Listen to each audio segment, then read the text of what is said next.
future. Sir David Davis.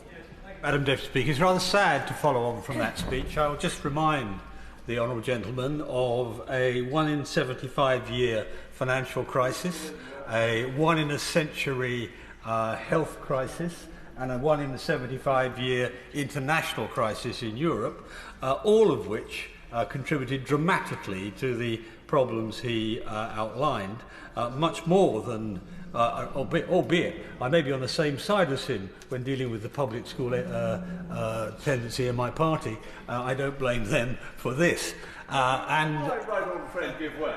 Of course, absolutely. Every opposition has its day. I would just like to say we're not all that bad. I might return to that shortly. But the simple truth is that, like my right honourable friend who spoke before me on this side, I think the Chancellor has done a very skillful job in dealing with an extraordinarily difficult backdrop. Now, I think there were more things he could do, and I'm going to talk about that in a second, although much of it is down to the structure of government decision-making rather than his fault. But as the leader of the opposition said himself, we were dealing, for example, with a world in which Putin had weaponized supply chains and destroyed the economic basis of our anti-inflation policy that worked for the previous 10 years. So I understand the caution that the Chancellor displayed and his desire to retain the confidence of the markets in his decisions today. Against that, I guess it's remarkable that he's taken 20 billion out of national insurance for 27 million people, about 900 a head, and another 2 million self-employed. And I think, frankly, people are underestimating the success the government has had in terms of inflation reduction and in terms of employment. For most of my time in this House, the idea of 800 new jobs a day, every day for an entire government's tenure, would be extraordinary, absolutely extraordinary. It certainly didn't happen under the previous Labour government. So we have quite a lot to be happy about. That being said, if I had had my way, I would not have gone for national insurance, I would have gone for reducing income tax. Why do I say that? Well, there's been a lot of assertions made in the public domain, but I think probably emanating from the Treasury, that national insurance is less inflationary than income tax. This is bogus nonsense. The only argument they have to support that is that national insurance will pull into the employment pool some tens of thousands more people. Well, so will cutting income tax. And indeed, because income tax applies to people above the age of 65, it will also keep people in the workforce, highly skilled, highly capable people who we don't want to retire at the moment. So I actually would have preferred an income tax cut rather than a national insurance cut. But we've got what we've got. It's better. It's much better than we probably would have got from the other side. While I'm on income tax, I just want to make one point en passant. In every budget we have, I raise the question of IR35 because it is oppressive on small businesses and self-employed.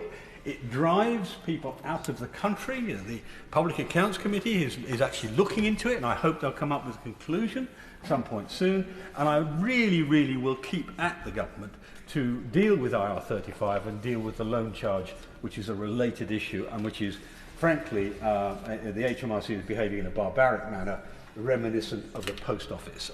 So I'll come back to in some time. Now, there were a number of structural things I was going to raise.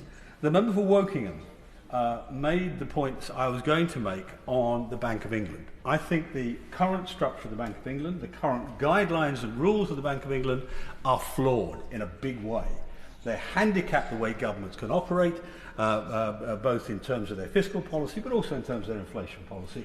And I really do think we need to readdress that, and he made a very good point there. But also, I want to deal with the issue of the OBR.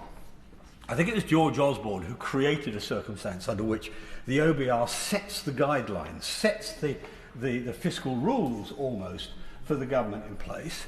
And of course the government then is terrified of what the markets will do if it doesn't follow the OBR's attitude. Well, I understand the Prime Minister has a picture of Nigel Lawson in his study.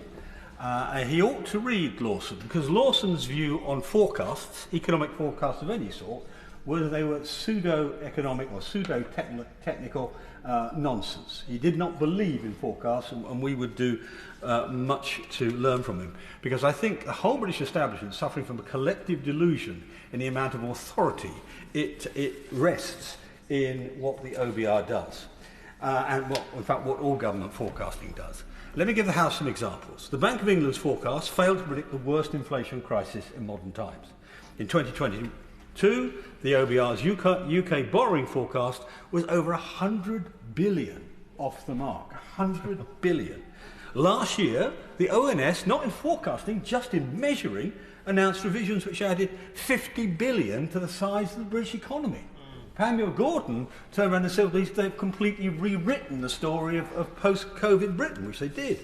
And a new report on the OBR suggested that since 2010, the combined total of OBR's errors in growth forecasts aggregates to over 500 billion, and its errors in forecasting public sector debt accumulate to over 600 billion. This is the mechanism that chancellors are using to decide how much tax they can afford to cut. And it works to remind people that the fiscal rule is that we should see a reduction in the percentage of the economy, in 2029. That's a difference between two guesses. It's not a rational way to run an economy at all. Well, I will give away. Great to give away. I particularly was struck by the change to capital gains tax and the reference to the LAFCO. But does he agree with me that it's disappointing the OBR particularly still does not appear to look at dynamic impacts of tax changes in a way I think is essential for the future? Well, you're entirely right, but Order. Just before we move on, I think interventions are absolutely marvellous. However, those who have spoken, do be conscious that we are trying to get everybody in with equal time. And my advice remains 6 minutes per speaker. So David Davis, who will notice that he's slightly over that now. I'll ask him to say, I'll cut what I was going to say about productivity. Given the issues we have, one of the rules that used to apply in this House was we had something, a general amendment arrangement after the budget. That disappeared in 2017, which means that we cannot change the budget except in very, very narrow ways. And what this might almost have been a point of order, Madam Deputy Speaker, rather than part of the speech, but I'm going to make a plea to the members on the front bench to ask the Chancellor whether we can have a general amendment arrangement at the end of this budget. Sammy Wilson. Speaker, I suspect that